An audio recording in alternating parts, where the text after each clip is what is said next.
نبی صلی اللہ علیہ وسلم ایک دن سیدنا ابو ہریرہ رضی اللہ تعالیٰ عنہ نبی صلی اللہ علیہ وسلم ان سے کہتے ہیں ابو ہریرہ مانگو کیا مانگتے، ابو ہریرہ مانگو کیا مانگتے. اور ابو ہریرہ کے حالات کیسے ہیں؟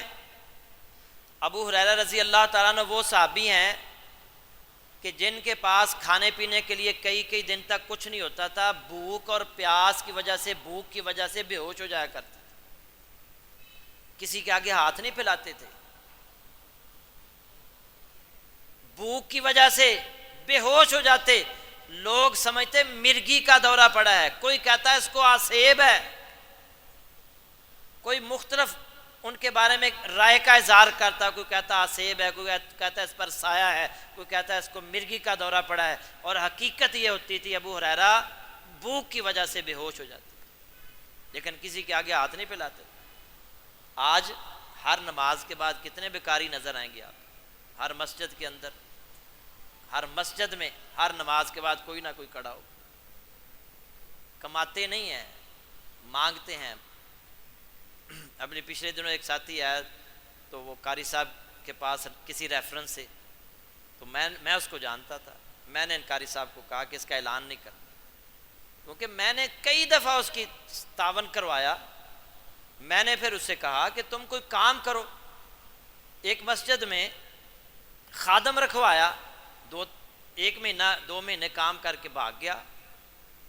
اب ہر مسجد سے 5 وقت میں ہر مسجد میں جائے گا تو کتنے پیسے اکٹھے کر لے گا؟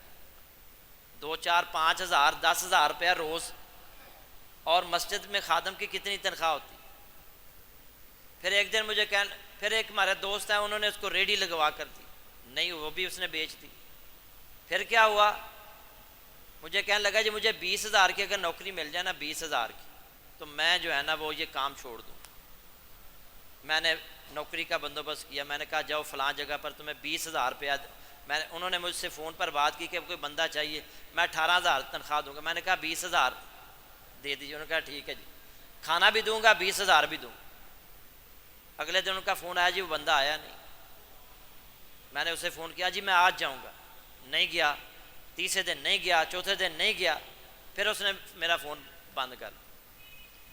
تو اس طرح کے ہماری ہر مسجد کے اندر بکاریوں کی ایک جماعت بن چکی. ابھی یہ تھوڑے دن پہلے یہ طاہر صاحب کی دکان پر ایک بکاری باہر نکلا تو طاہر دکاندار ہنس رہا تھا. یہ رمضان کی غالباً بات، تو اس وقت عمران خان کی حکومت تھی. تو وہ میں نے کہا کیوں ہنسے؟ طاہر صاحب کہنے لگا بکاری کہہ رہا سی کہ عمران خان کی حکومت دے وچ تے ساڈا بھی مندہ ہی. میں پوچھا کی؟ کہنے لگا وہ پہلے حکومتاں جو میں یہ نا ناشتے تک 5,000 پکڑ لیتا تھا. کتنے؟ ناشتے تک 5,000 پکڑ لیتا تھا. ہن بڑی مشکل 2,000 ہوتا ہے. ناشتے تک 2,000، شام تک کتنے بنا لیتا ہو؟ اور ہم ان کو دیتے ہیں جو یہ مانگنے والے ہیں. ہم نے کبھی اپنے نمازی بھائی کے بارے میں نہیں سوچا کہ اس کی تنخواہ کتنی ہے، یہ ضرورت مند ہے کہ نہیں. کبھی یہ کرائے کے مکان میں رہتا ہے، 5 6 اس کے بچے ہیں، مکان کرائے کا ہے، اس کی آمدن 15-20 ہزار ہے، کیسے گزارا کرتا ہوگا؟ کبھی چپ کر کے مدد کیا اس کی؟ ان بکاریوں کی مدد کریں گے جو روزانہ ہزاروں روپیہ کماتے. اللہ تعالی ہمیں بھی جو ہے نا وہ توفیق عطا فرمائے کہ مستحق تک ہم اپنے پیسے پہنچائیں. تو بات کہاں سے نکلی تھی؟ کیا بات ہو رہی تھی جی؟ ابو ہریرہ رضی اللہ تعالیٰ عنہ سے بات ہو رہی. ابو ہریرہ رضی اللہ تعالیٰ عنہ حالات یہ ہیں لیکن کسی کے آگے ہاتھ نہیں پھیلاتے، کسی سے مانگتے نہیں ہیں، بھوکے ہیں. ایک دفعہ بہت زیادہ بھوک لگ رہی تھی تو سیدنا ابو بکر صدیق رضی اللہ تعالیٰ عنہ آئے. تو ابو ہریرہ کہنے لگے کہ اس آیت کا مطلب کیا ہے؟ وَيُطْعِمُونَ الطَّعَامَ عَلَىٰ حُبِّهِ مِسْكِينًا وَيَتِيمًا وَأَسِيرًا. انہوں نے مطلب سمجھا دیا، وہ سمجھے نہیں کہ اس بیچارے کو بھوک لگ رہی. سید الاولین والآخرین، امام الانبیاء، محمد الرسول اللہ صلی اللہ علیہ وسلم تشریف لاتے ہیں سیدنا ابو ہریرہ رضی اللہ تعالیٰ عنہ، ان سے بھی کہتے ہیں کہ وہ اس آیت کا مطلب بیان کیجئے، وَيُطْعِمُونَ الطَّعَامَ عَلَىٰ حُبِّهِ مِسْكِينًا وَيَتِيمًا وَأَسِيرًا۔ اللہ کے نبی صلی اللہ علیہ وسلم ہاتھ پکڑتے ہیں، کہتے ہیں آؤ میں مطلب بتاتا ہوں، پھر اللہ کے نبی صلی اللہ علیہ وسلم نے دودھ کا پیالہ ان کو پیش کیا۔ یعنی دیکھیں بھوک لگ رہی ہے لیکن واضح نہیں کہہ رہے کہ مجھے بھوک لگ رہی ہے مجھے کھانا کھلائیں۔ تو ابو ہریرہ یہ حالات ہیں، اللہ کے نبی صلی اللہ علیہ وسلم کہتے ہیں ابو ہریرہ مانگو کیا مانگتے ہو؟ اور یہ اس وقت کی بات ہے جب اسلام کی سرحدیں پورے عرب کے اندر پھیلتی جا رہی ہیں، ایک مسلمان حکمران پوچھ رہا ہے مانگو کیا مانگتے ہو۔ آج اگر یہ وزیر اعظم ہم سے کہے اور مانگو کیا مانگتے ہو، اسی کی کہنا یار پٹرول ہی سستا کر دے 100 روپے لیٹر ہی کر دے، یا ہم کہیں گے ڈیفینس میں ایک پلاٹ دے دو، ہم اس طرح میرے بیٹے کو اچھی نوکری دلا دو، یہی ہے نا۔ ابو ہریرہ سے نبی صلی اللہ علیہ وسلم کہہ رہے ہیں اسلام کی سرحدیں عرب میں پھیل رہی ہیں، مسلمان حکمران صدر وزیر اعظم کہہ رہا ہے مانگو کیا مانگتے ہو؟ تھوڑا پانی لا۔ تو ابو ہریرہ رضی اللہ تعالیٰ عنہ کیا مانگتے ہیں؟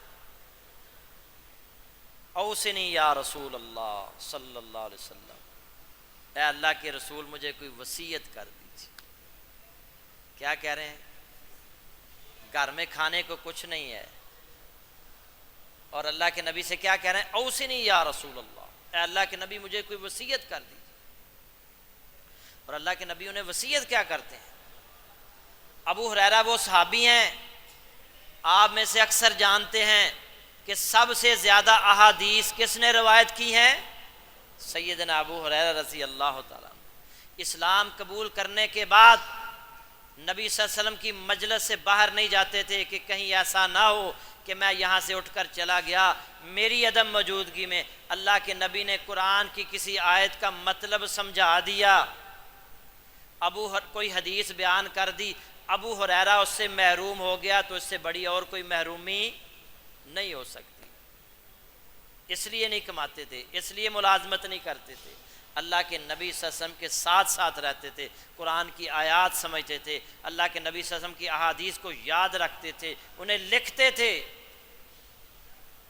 اللہ کے نبی صلی اللہ علیہ وسلم سے کہہ رہے ہیں اوصنی یا رسول اللہ، اے اللہ کے نبی مجھے کوئی وصیت کر دیجئے۔ اور رسول اللہ صلی اللہ علیہ وسلم انہیں کیا وصیت کرتے ہیں؟ جن کا اوڑھنا بچھونا ہی قرآن ہے، قرآن اور حدیث ہے۔ اللہ کے نبی صلی اللہ علیہ وسلم انہیں وصیت کرتے ہیں یا ابا ہریرہ، اے ابو ہریرہ تعلم القرآن وعلمہ الناس، اے ابو ہریرہ قرآن پڑھ، لوگوں کو پڑھا، قرآن سیکھ، لوگوں کو سکھا، قرآن سمجھ، لوگوں کو سمجھا۔ اللہ کی قسم اگر یہی عمل کرتے ہوئے تجھے موت آ گئی، تیری قبر پر روزانہ 70,000 فرشتے آ کر تیرے لیے رحمت کی اور بخشش کی دعا کیا کریں۔